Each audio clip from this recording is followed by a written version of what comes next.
Yes, as I'm sure you're aware, we stopped mobiles coming into the venue after the Open Championship at 2006, and since then we've run a very successful operation in taking phones from spectators.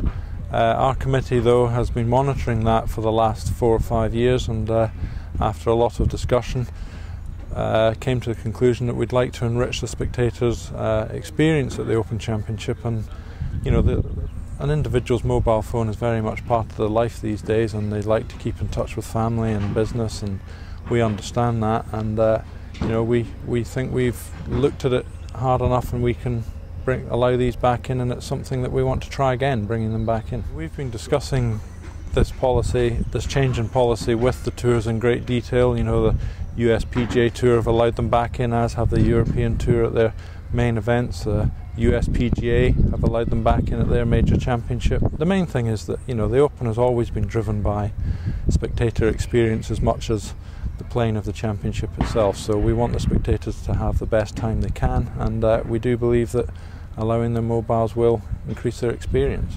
In terms of using it as for voice calls, we have areas, red zones and green zones. The green zones will be in places like the tented villages. We have 2 tented villages here, and that will be heavily signed that you can use your phone in this area for voice calls. That would not be permitted out on the golf course itself, and we would be heavily signing and briefing via the marshals that people have them switched onto their silent mode out in the golf course. And photographs are permitted on practice days, as has always been the case with a camera, but we will not be allowing pictures during the championship itself or video at any time.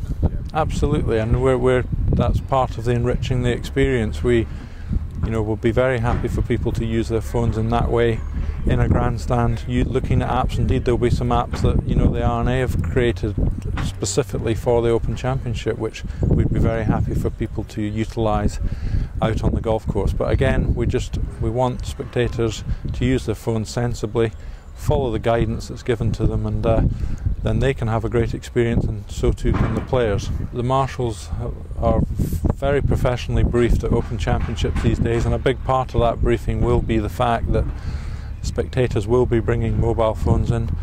It's very much a lot of the success of this policy will be dependent on engaging with the spectators and speaking to them, as we do with many aspects, such as the 70-second hole plan.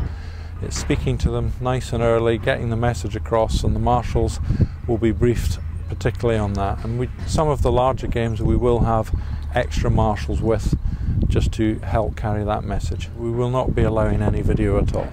It will be quite challenging to achieve that, but that's certainly what we want to do, and we ask the spectators to respect that. And I think one of the greatest things about the Open Championship is our crowd has tended to be golf enthusiasts who are very understanding and understand both the etiquette and the traditions of the great game of golf.